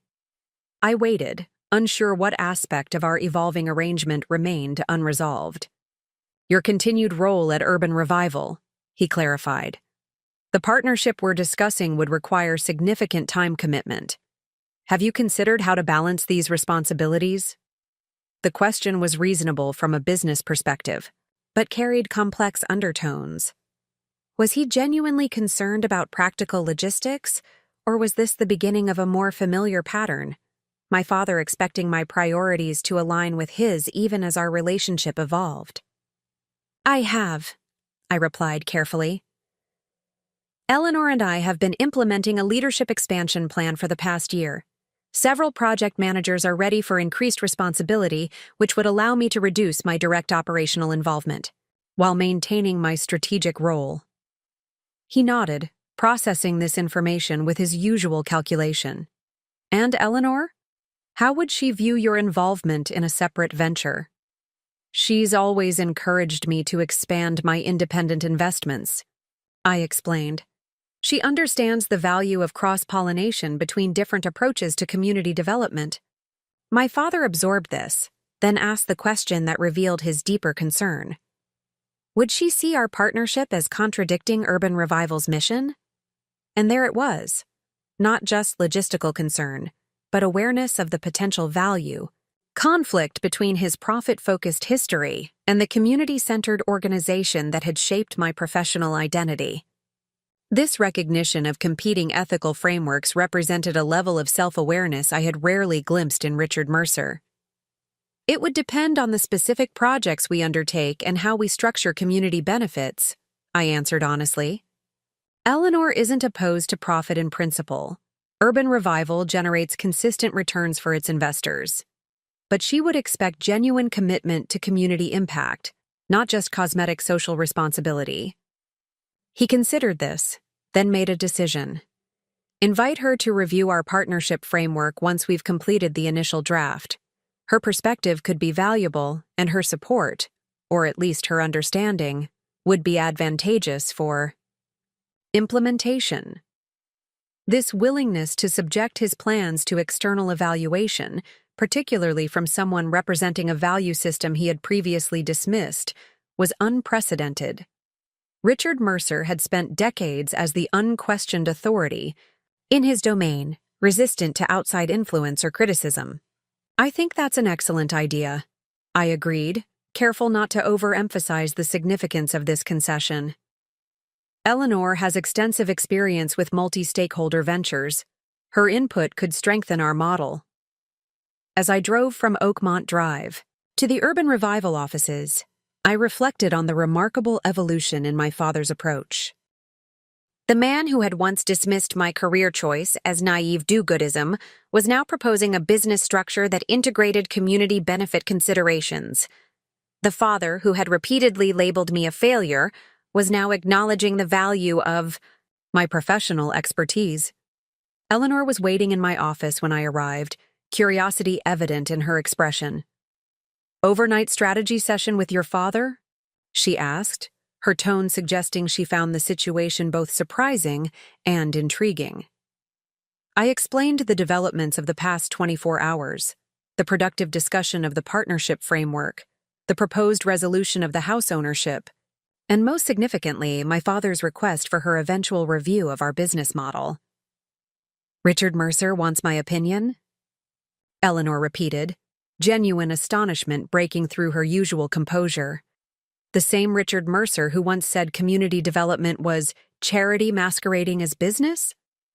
The very same, I confirmed, though I think his perspective is evolving. Eleanor leaned back in her chair, processing this information. People can change, Nathan. I've seen it throughout my career. But transformation of core values is rare, especially later in life. What's driving this shift in your father's approach? I considered the question carefully.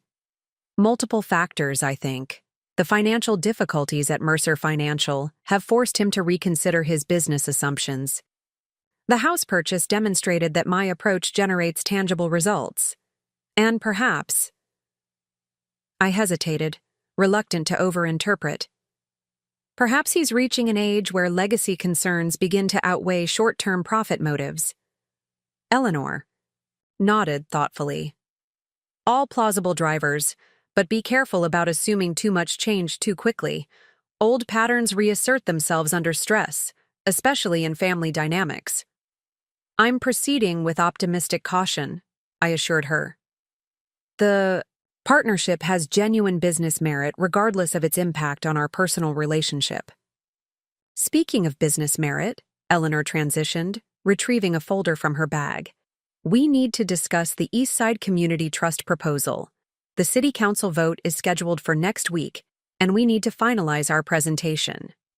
We spent the remainder of the afternoon focused on Urban Revival's ongoing projects, the partnership with my father temporarily set aside as I re-engaged with my established responsibilities.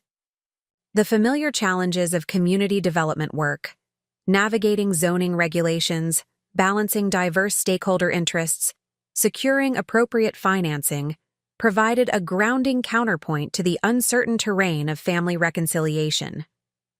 That evening, I returned to my apartment for the first time in nearly 48 hours. The modest space reflected my practical priorities, comfortable but not luxurious, with most of the wall space dedicated to maps and project renderings rather than personal mementos. I had always viewed this apartment as primarily functional, a place to sleep between workdays rather than a true home. Now, surveying its sparse furnishings and impersonal atmosphere, I wondered if this space reflected not just practical priorities, but emotional avoidance. Had I created a life deliberately devoid of attachment as a response to my complicated relationship with my father? Had I become so focused on proving my professional worth that I had neglected to build a personal life of depth and connection? These uncomfortable questions lingered as I reviewed the partnership documents my father had prepared. His proposed structure was impressively comprehensive, addressing everything from capital contribution requirements to decision-making protocols to dispute resolution mechanisms. The technical elements were impeccable, reflecting decades of experience in complex financial transactions. What surprised me most, however, were the sections addressing community impact assessment and benefit distribution. My father had integrated several concepts from Urban Revival's approach, creating accountability mechanisms for social outcomes alongside financial returns. The language wasn't perfectly aligned with how I would have framed these elements, but the fundamental commitment to measuring and valuing community benefits represented significant evolution in his thinking. I spent several hours adding comments and suggested revisions, being careful to acknowledge the strengths of his framework while offering substantive improvements where I had relevant expertise. As I worked, I realized we were creating something neither of us could have developed independently, a genuine synthesis of our different perspectives and skills. Around midnight, I sent the annotated documents to my father with a brief message proposing a follow-up meeting later in the week. His response came immediately, suggesting he had been waiting for my input despite the late hour. Review your comments tonight. Meeting Thursday 2 p.m. at Oakmont. Bring partnership naming options. The request for naming suggestions caught me off guard. In my experience, Richard Mercer rarely solicited input on symbolic matters, typically imposing his preferences unilaterally. This small invitation to shape the partnership's identity hinted at a more collaborative approach than I had dared hope for. I closed my laptop and moved to the window, gazing out at the city lights. Somewhere across town, my father was reviewing my suggestions, possibly incorporating my perspective into his thinking. The same father who had spent decades dismissing my choices was now engaging with my ideas as worthy of serious consideration. This shift didn't erase the history of criticism and rejection that had shaped our relationship. The partnership wouldn't magically heal decades of emotional distance. But it represented a beginning, an opportunity to build something new on the complicated foundation of our shared past. As I prepared for bed, I noticed a text message from my mother. "Your father spent the evening talking about your neighborhood assessment models. I haven't seen him this intellectually engaged in years. Whatever happens with the business, thank you for this." The simple message carried profound meaning. My expertise, developed in a field my father had long derided, had rekindled something vital in him. Our emerging partnership wasn't just about business opportunity or family reconciliation. It represented intellectual engagement and renewed purpose for a man facing the potential collapse of his life's work. That realization shifted my perspective on our collaboration. Beyond financial returns or personal validation, the partnership offered something neither of us had fully acknowledged: the opportunity to complement each other's strengths, to address our respective blind spots, and perhaps to create something more meaningful than either of us could achieve alone.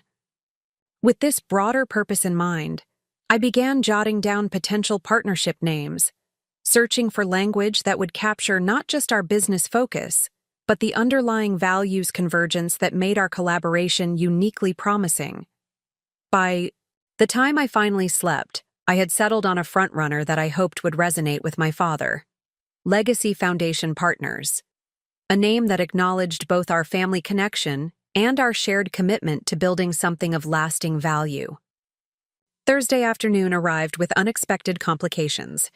A potential investor for Urban Revival's largest project to date requested an emergency meeting that couldn't be rescheduled, forcing me to text my father with an apology and a request to postpone our partnership discussion. His response was surprisingly accommodating.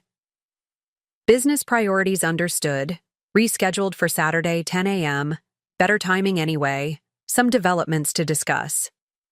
This flexibility, acknowledging the legitimacy of my existing commitments rather than expecting immediate availability, represented another subtle shift in our dynamic. The Richard Mercer I had grown up with would have viewed any rescheduling as a lack of proper prioritization, particularly when it involved his plans. When Saturday morning arrived, I drove to Oakmont with growing curiosity about the developments my father had mentioned. The house looked different somehow, not physically altered, but viewed through my evolving perspective. This property that had once symbolized my father's success and my perceived inadequacy was transforming into something else: a potential headquarters for a new venture that would combine our distinct strengths. My mother greeted me at the door, with unusual excitement. "He's in the garden," she said, gesturing toward the back of the house. "He's been out there for hours already." The garden was my mother's domain, a carefully cultivated space that my father had always appreciated, but rarely engaged with directly. Finding him there rather than in his study represented a significant departure from established patterns. I found him kneeling beside a newly turned bed of soil, dress shirt sleeves rolled up, expensive trousers marked with dirt. He looked up as I approached, acknowledging me with a nod before returning his attention to a cluster of young plants he was carefully spacing in the freshly prepared ground. "Japanese maples," he explained without being asked. "Your mother has wanted them for years. Finally found time to help her install them properly." I couldn't recall ever seeing my father engaged in physical labor unrelated to his fitness regimen. Richard Mercer hired people for manual tasks. He didn't soil his hands or clothes with garden work. "They look good," I offered, unsure how to respond to this unexpected tableau. Healthy specimens. He nodded, rising and brushing soil from his hands. Growth potential is the key with trees. Initial appearance matters less than root structure. And placement. He gestured toward the house. Let's continue inside. I have updates on our partnership framework. As we walked toward the house, I noticed other subtle changes to the property. Fresh mulch in the beds near the foundation, newly trimmed hedges, repainted trim around the windows. Maintenance tasks that would typically have been outsourced to professionals, but now showed signs of personal attention. In his study, my father had transformed the space from its usual formal arrangement to something resembling a project room. The large desk had been pushed aside to make room for a conference table, where documents and large-format plans were carefully arranged. The walls, normally adorned with formal photographs and achievement certificates, now displayed maps of the city with colored markers indicating various neighborhoods. I've been researching potential target areas for our initial projects, he explained, moving to the largest map. Based on your vulnerability metrics and my analysis of capital flow patterns, I've identified 3 priority zones with optimal conditions for our model. The thoroughness of his analysis was impressive, especially from someone who had never expressed interest in neighborhood-level development planning. He had not only incorporated my evaluation framework, but extended it with additional financial metrics that strengthened the predictive model. This is remarkable work, I acknowledged, examining his annotations. The integration of capital availability indicators with community stability metrics creates a more comprehensive targeting system than I've been able to develop at Urban Revival. A flicker of satisfaction crossed his face before he returned to business mode. I've also refined the partnership structure based on your feedback. He handed me a bound document significantly thicker than our previous draft. The revised model incorporates your suggestions regarding community benefit agreements and creates a more robust framework for measuring social return on investment. As I reviewed the document, I was struck by how thoroughly he had integrated my input, not merely acknowledging my suggestions, but building upon them in substantive ways. This wasn't the perfunctory consideration I had sometimes received in childhood, when my father would ask my opinion only to demonstrate why his approach was superior. This was genuine collaboration, with my expertise valued and incorporated. You've made significant improvements to the governance structure, I noted, examining the section on decision-making protocols. The balanced committee approach addresses my concerns about deadlock risks while maintaining equal authority. He nodded, clearly pleased with my assessment. It draws from a model I implemented at Mercer Financial during our early expansion phase, a hybrid approach that maintains clear authority lines while preventing unilateral control. We spent the next 2 hours in detailed discussion of the partnership framework, moving from technical structures to philosophical foundations, with a fluidity that would have seemed impossible weeks earlier. My father's command of financial mechanisms complemented my understanding of community development principles, creating a model that honored both profit imperatives and social impact goals. As our discussion progressed, I became increasingly aware of something different in my father's demeanor, a vitality and intellectual engagement I hadn't witnessed in years. The defensive posture and dismissive certainty that had characterized his usual business discussions had been replaced by genuine curiosity and analytical focus. I saw Eleanor yesterday, he mentioned casually as we took a break for lunch, joining my mother in the kitchen. She had some thought-provoking feedback on our community benefit distribution model. I nearly choked on my water. You met with Eleanor? Without me? I was downtown for a meeting with Mercer Financial's board, he explained, seemingly unaware of how unprecedented this initiative was. Your office was nearby, so I stopped in to introduce myself properly. She was kind enough to spend half an hour discussing our preliminary framework. My mother caught my eye across the table, her expression conveying that she found this development as remarkable as I did.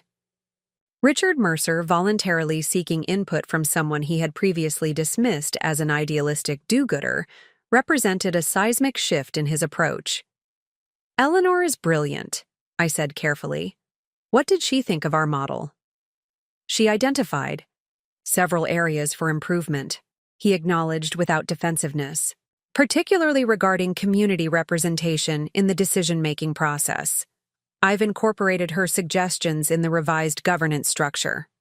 He paused, then added with unexpected humility, "Her perspective on neighborhood investment dynamics is more sophisticated than I had anticipated. She offered insights I wouldn't have considered from my traditional financial background." This acknowledgement that someone from outside his usual circles possessed valuable expertise he lacked was perhaps the clearest evidence yet of my father's evolving mindset. The Richard Mercer I had grown up with acknowledged others' contributions, only when necessary, and rarely admitted knowledge gaps of his own. After lunch, we returned to the study to continue refining the partnership framework. As we worked, I found myself increasingly comfortable challenging my father's assumptions and offering alternative approaches. Interactions that would have resulted in tense standoffs in the past, but now generated productive dialogue. "I think there's a fundamental flaw in this investment staging model," I said at one point, indicating a section on capital deployment timeframes. "It follows conventional development phasing, but our target neighborhoods require a different approach. We need to establish community anchors earlier in the process to prevent displacement effects." Rather than bristling at this direct criticism, my father considered my point carefully. "Explain the mechanics of how that would work," he requested, genuinely seeking to understand. "The financial implications of accelerating community infrastructure investments." I outlined an alternative approach that prioritized stabilizing existing community assets before introducing market rate components. My father listened attentively, asking insightful questions that reflected real engagement with the concept rather than searching for weaknesses to exploit. "This increases front-end capital requirements," he noted, running calculations on his tablet, "but potentially reduces legal and political opposition costs later in the development cycle." He made extensive notes, then looked up with unexpected enthusiasm. "It's counter to conventional practice, but the numbers actually work better in our target neighborhoods. This is exactly the kind of innovation that could differentiate our partnership." His willingness to embrace an approach that contradicted established industry wisdom, to recognize value in methods he would have previously dismissed as financially naive, struck me as the most significant shift yet in our evolving relationship. As afternoon stretched into evening, we finally reached the last major item on our agenda, naming the partnership. I had prepared several options that I believed captured our shared vision, while honoring both our respective strengths. "I've been thinking about this as well," my father said before I could present my suggestions. "The name should reflect both our family connection and our distinct approach to community investment." He retrieved a folder from his desk and handed me a single sheet of paper with 3 options listed. The first was Mercer Legacy Partners, predictably centered on the family name. The second was Foundation Community Capital, more aligned with the social impact focus I prioritized. But it was the third option that caught me by surprise: Cornerstone Renewal Ventures. "This would be my preference," my father said, watching my reaction closely. Cornerstone represents the foundational nature of neighborhood investment, while renewal captures the transformation process without the negative connotations of gentrification or redevelopment. I stared at him, momentarily speechless. This name contained no reference to Mercer, no assertion of familial ownership or control. Instead, it centered on the work itself, the mission of community renewal through strategic investment. It was precisely the kind of name I would have chosen if given complete freedom, yet it had come from my father.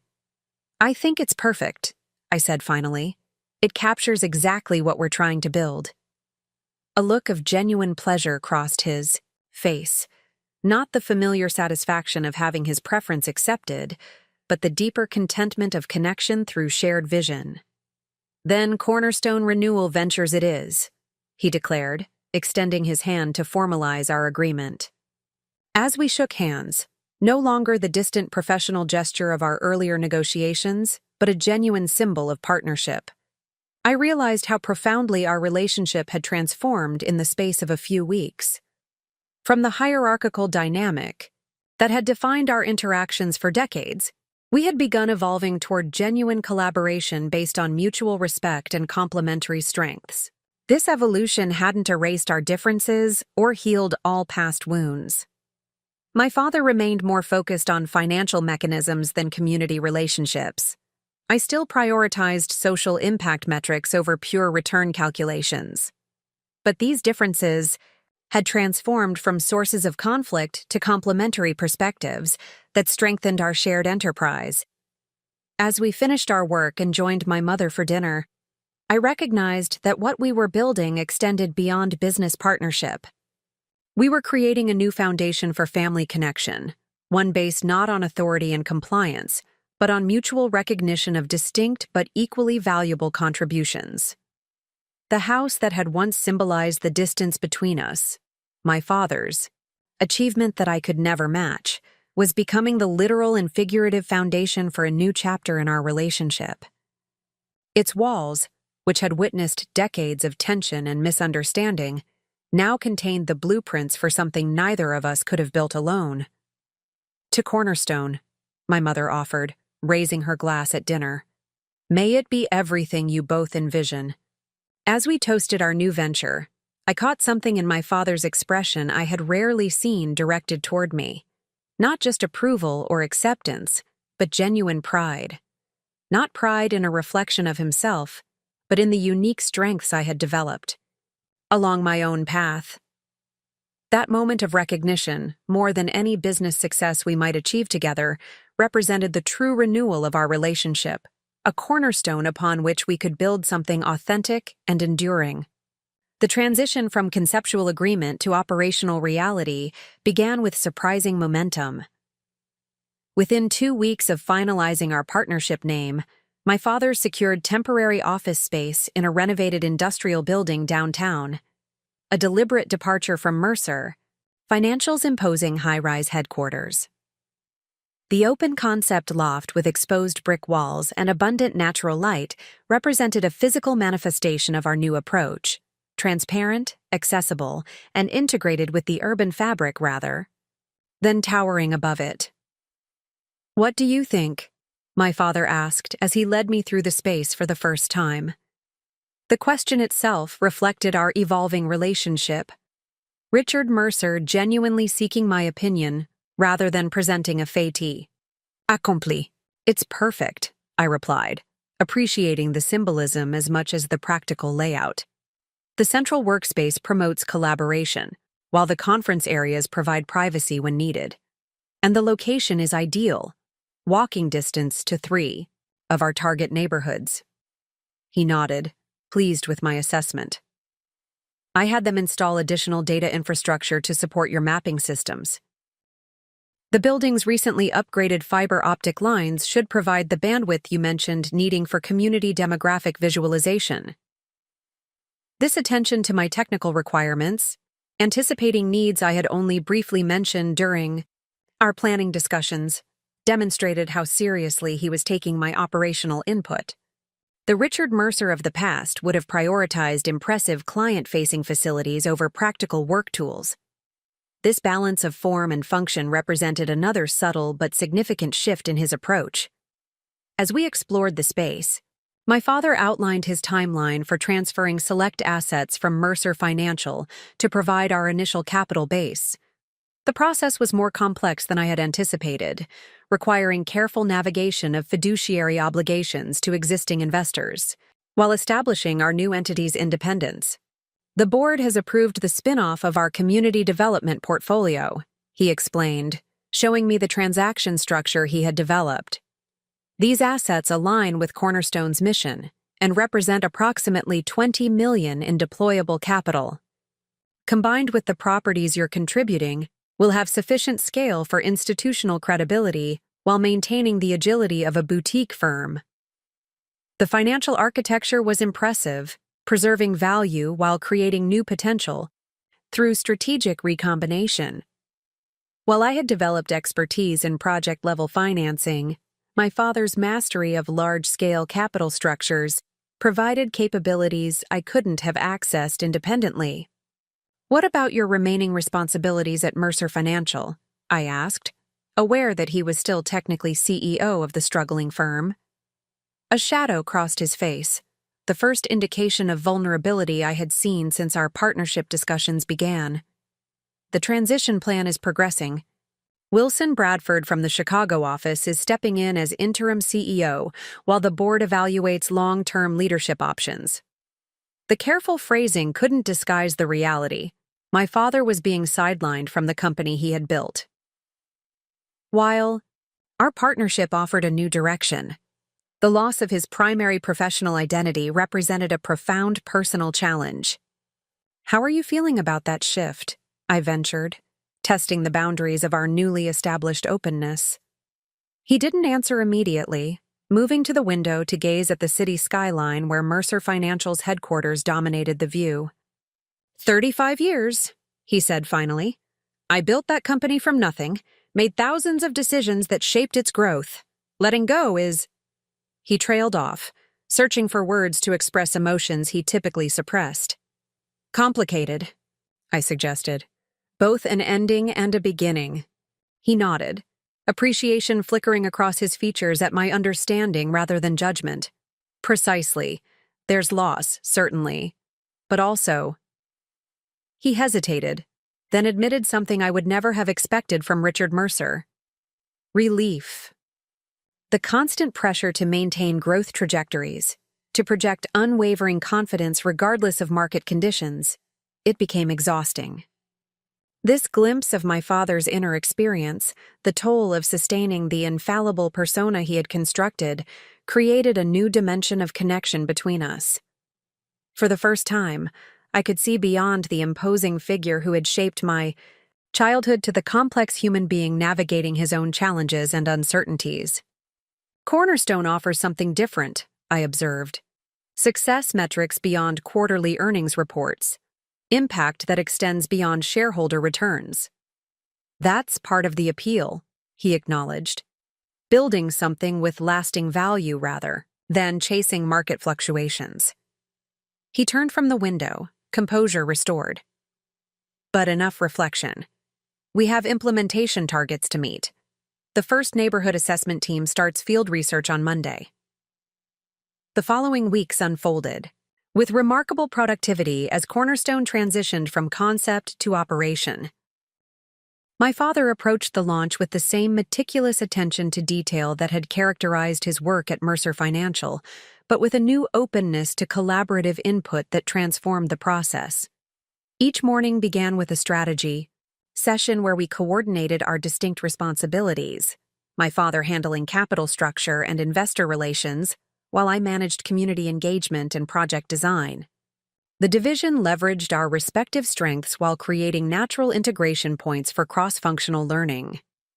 "The Riverside Community Council has concerns about our proposed timeline," I explained during one such meeting, reviewing feedback from local leaders in one of our target neighborhoods. "They've experienced broken promises from previous developers and want more concrete commitments before supporting rezoning applications." Rather than dismissing these concerns as obstacles to be overcome, his typical approach to community opposition in the past, my father considered them thoughtfully. "What specific assurances would address their hesitation?" "Three main priorities," I replied, impressed by his willingness to engage substantively with community perspectives. "First, a legally binding community benefits agreement with enforcement mechanisms. Second, a phased development approach that prioritizes affordable housing before market rate components. Third, local hiring requirements with skills training programs for neighborhood residents." My father made detailed notes, then looked up with unexpected determination. "Draft the community benefits agreement today. I'll review funding structures to accommodate the phased approach, and we'll develop a hiring framework that exceeds their expectations. I want to present a comprehensive response at Thursday's community meeting. This commitment to addressing neighborhood concerns proactively, rather than reluctantly, represented profound evolution in my father's development philosophy. The Richard Mercer, who had dismissed community input as inefficient obstruction, was now prioritizing relationship building as essential to project success. Similar transformations appeared in other aspects of our operation. When establishing Cornerstone's investment criteria, my father integrated social impact metrics alongside financial performance indicators, creating balanced scorecards that valued community stability and local wealth creation as core success measures. These sustainability factors need prominent placement in our investor presentations, he insisted while reviewing our marketing materials. We're not just promising competitive returns, we're delivering them through a fundamentally different approach to value creation. This wasn't mere window dressing or superficial social responsibility language. My father had immersed himself in the research on sustainable community development, educating himself about concepts he had previously dismissed. He approached this learning with the same rigor he had applied to financial analysis throughout his career. Eleanor noted this evolution when she visited our offices to discuss potential collaboration between Urban Revival and Cornerstone. Your father asked remarkably insightful questions about our tenant stability metrics, she commented. Afterward, he's genuinely engaging with the social dimensions of development, not just tolerating them as necessary concessions. He's approaching community investment with the same analytical depth he applied to financial markets, I observed. Once he recognized the value proposition, he committed fully to understanding the mechanics. It's more than intellectual engagement, Eleanor countered. I see genuine value alignment emerging. He's internalizing principles that previously seemed foreign to his worldview. This transformation became particularly evident during our first major project acquisition, a neglected commercial corridor in a historically underserved neighborhood. As we conducted site visits and community listening sessions, my father demonstrated unexpected patience with the complex relationship-intensive process of participatory planning. These residents have essential knowledge we can't access through data analysis alone, he acknowledged after a 3-hour community workshop that ran well beyond its scheduled conclusion. Their lived experience of the neighborhood reveals opportunities and constraints that wouldn't appear in market studies. This recognition that valuable insight could come from sources outside traditional expertise hierarchies represented perhaps the most profound shift in my father's approach. The man who had built his career on the primacy of financial acumen was now advocating for diverse knowledge inputs and collaborative decision-making. As Cornerstone's operational framework solidified, we encountered inevitable challenges that tested our partnership. Financial projections required adjustment as market conditions evolved. Community engagement processes revealed conflicting neighborhood priorities. Regulatory approvals faced unexpected delays. Each obstacle presented an opportunity to either revert to old patterns or reinforce our emerging collaborative model. One particularly difficult situation arose when a potential anchor tenant for our first development withdrew unexpectedly, creating a significant gap in our financial projections. In the past, such a setback would have triggered my father's most authoritarian tendencies, imposing unilateral decisions and dismissing alternative perspectives in the name of crisis management. Instead, he called an emergency team meeting where he presented the challenge with remarkable transparency. We've lost the Westside Health Center as our primary commercial tenant, he announced to our small but growing staff. This creates both a financial gap and a community service deficit in our development plan. I want to hear everyone's ideas for addressing both dimensions of this challenge. What followed was a genuine brainstorming session where team members from diverse backgrounds offered perspectives my father would have previously ignored. A junior community liaison suggested approaching a network of independent healthcare practitioners to create a cooperative clinic model.